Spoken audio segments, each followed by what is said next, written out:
குலசேகர பெருமாள் ராமனிடத்திலே பக்தி கொண்டவர், திருமங்க மன்னன் திவ்ய தேசத்து எம்பெருமான்களிடத்திலே அன்பு கொண்டவர், தொண்டரடிப்புடியாழ்வார் திருவரங்கநாதனிடத்திலே அன்பு கொண்டவர். இந்த மூவரிடத்தும் நமக்கு அன்பு இருக்குமானால் எம்பெருமானுடைய 5 நிலைகளிலும் அன்பு கொண்டவர்களாக நாம் திகழப் பெறுவோம்.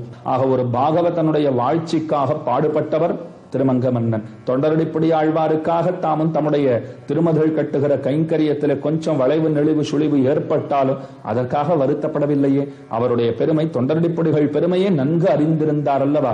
அதே போல ஆச்சாரியர்களிலேயும் ஒருவர் உண்டு, அதுதான் விசேஷமே. நம்முடைய ஸ்ரீ வைஷ்ணவ சம்பிரதாயத்திலே ஆழ்வார்கள் ஒருத்தரும் எந்த வழியிலே நடந்தார்களோ அந்த வழியிலே தான் ஆச்சாரியர்களும் நடப்பர்கள்.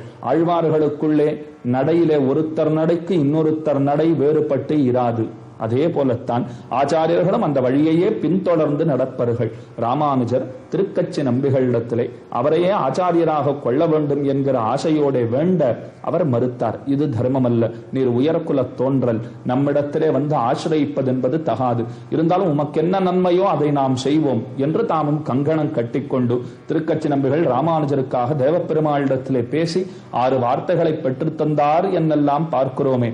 ராமானுஜன் என்கிற பாகவதன் நன்கு வாழ வேண்டும் என்கிற எண்ணம் திருக்கச்சி நம்பிகளுக்கு இருந்தபடியினால் தானே தேவப்பெருமாளிடத்திலே சென்று பேசினார். இதனாலே நாம் அறிந்து கொள்ளக்கூடிய சரித்திரம் என்ன தெரியுமா? விஷயம் முக்கியமானது.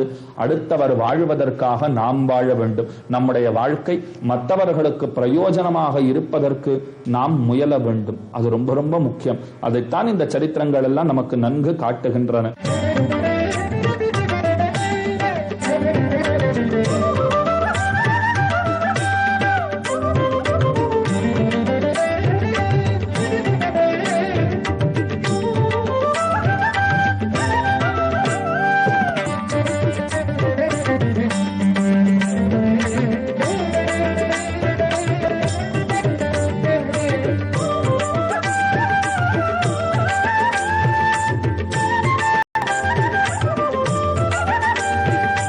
ஆச்சாரிய வைபவத்திலே அன்பு கொண்ட அடியவர் ஒருவர் உண்டென்றால் அவர் அருளாளனிடம் 6 வார்த்தை கேட்டு மகிழ்ந்த திருக்கச்சி நம்பிகள்.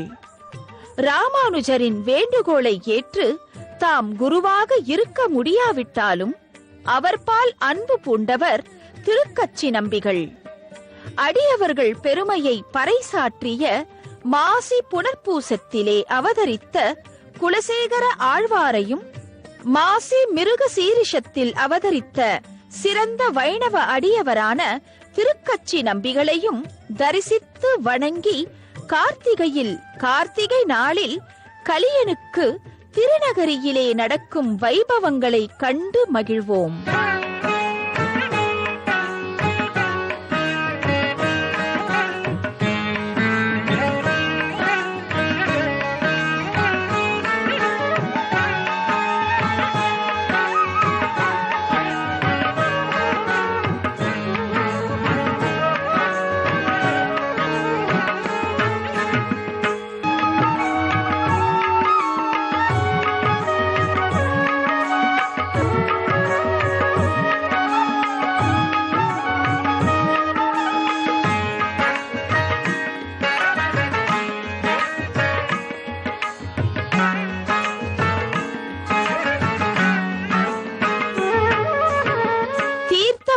உற்சவம் முடிந்து குமுதவல்லி நாச்சியாருடன் திருக்கோயிலுக்கு திரும்பி வரும் திருமங்கையாழ்வாரை எதிர்கொண்டு வரவேற்கின்றான் வயலாளி மணவாளன்.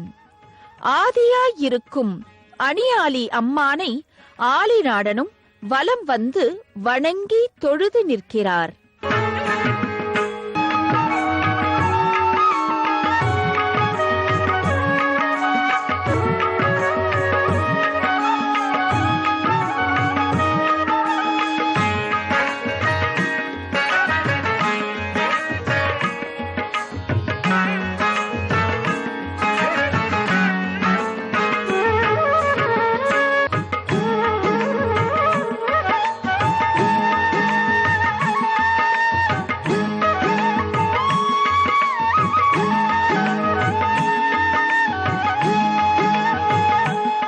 அவதார திருநாளில் அரங்கனுடன் சேர்ந்து சங்கத் தமிழ் கேட்கும் முன் பொங்கு புனல் காவிரியில் நீராட்டம் காண வீற்றிருக்கிறார் ஆழ்வார்.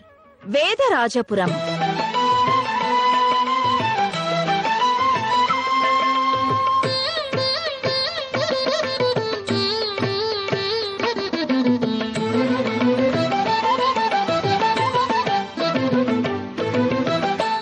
ஓதி 1000 நாமமும் பணிந்தேத்தி திருமங்கை மன்னன் திருமாலை கண்ட தெய்வீக திருத்தலம்.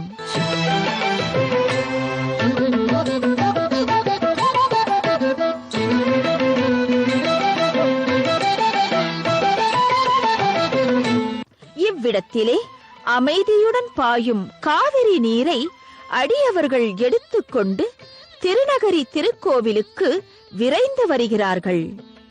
திருநகரி மண்டபத்திலே மைவண்ணம் கருமுகில் போல் திகழ்ந்த மரகதத்தின் அருகே வயலாளி மணவாளனுடன் மங்கை மன்னனும் வீற்றிருக்க திருமஞ்சனம் நடைபெறுகிறது.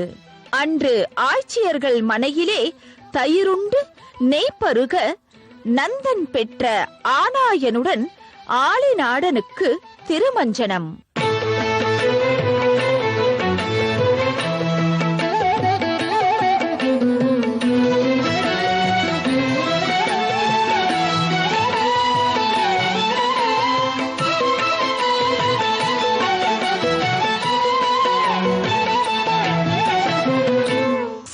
கினியானுடன் கார்த்திகையில் கார்த்திகை நாள் தினத்திலே காவிரி நீர் கொண்டு மங்கை வேந்தனுக்கு திருமஞ்சனம் நடக்கின்றது.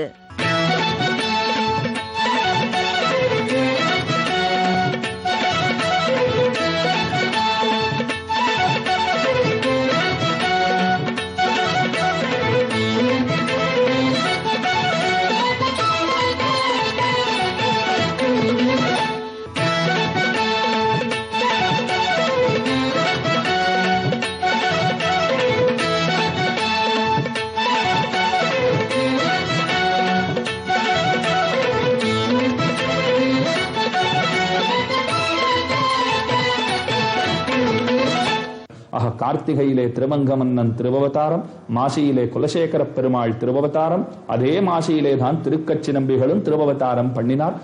காவிரி தீரத்துக்கே பெருமை கொடுக்கும் வண்ணம் திருவவதாரம் பண்ணினவரான திருமங்க மன்னன் இன்னைக்கும் மஞ்சள் குழி மண்டபத்திலே வந்து குமுதவல்லி நாச்சியாரோட எழுந்தருளி இருப்பர். தையம்மாவாசையிலே ரொம்ப பிரசித்தமான திருமஞ்சன உற்சவம், அது ரொம்ப முக்கியமான திருமஞ்சன வைபவம். ஆனாலும் திருமங்க மன்னன் ரொம்ப அனுகிரகத்தோட நமக்கு ஆழ்வார்கள் தரிசனத்தின் வாயிலாக இந்த தொடரின் மூலமாக நம்முடைய இல்லம் தேடி வந்து நமக்கு அனுகிரகம் செய்கிறார் என்று சொன்னால் இதை காட்டிலும் பெரும் பேரு நமக்கு வேற என்ன வாய்க்க கூடும். காவிரியின் மாண்பு ஆழ்வார்களுடைய அவதாரத்தாலே பெருமை பெற்றது அந்த நதி. இது அத்தனையும் மனசிலே நன்கு கொள்ள வேண்டும். இத்தனை விஷயங்களை நெஞ்சிலே தேக்கிக் கொண்டு இந்த தொடரை கண்டு கழித்து மேலே வருகிற செய்திகளையும் நன்கு ஊன்றி பார்த்து தரிசித்து உங்கள் மனசை பரிசுத்தமாக ஆக்கிக் கொண்டு ஆழ்வார்களுடையவும் ஆச்சாரியர்களுடையவும் அனுகிரகத்தை பெற்று உய்யுமாறு வேண்டிக் கொண்டு அமைகிறேன்.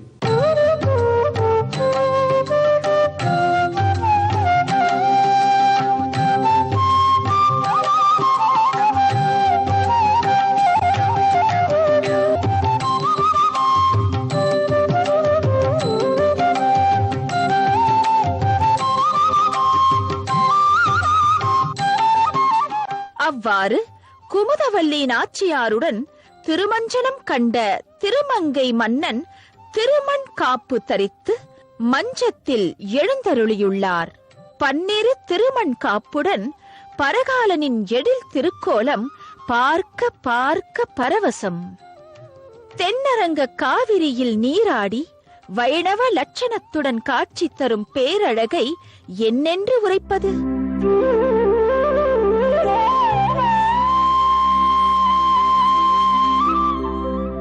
மணிமகுடாங்கி அரசாட்சி செய்த அழகுதான் என்னே.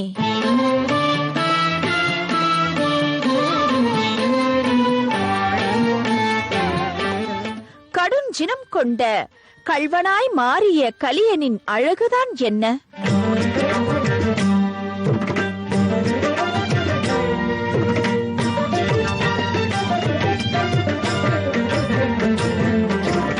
கார்த்திகையில் கார்த்திகை நாளில் கனிவுடன் காட்சி தரும் கவிநயம்தான் என்ன?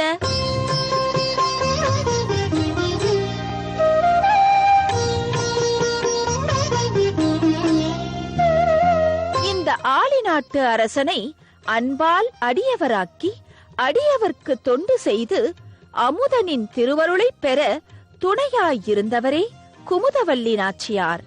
ஒவ்வொரு ஆணின் வெற்றிக்கும் ஒரு பெண் துணையிருப்பாள் என்பார்கள். அப்படி இந்த குமுதவல்லி மணாளன் குடந்தை முதல் தொடங்கி குடந்தை வரை முடித்து செந்தமிழ் பாடிய தெய்வீக செயலினை தொடர்ந்து காணலாம். ஆடல் மாகுதிரையிலே ஆலிநாடன் வருகின்றான், கோல் தேடும் கொடியை போல் மால்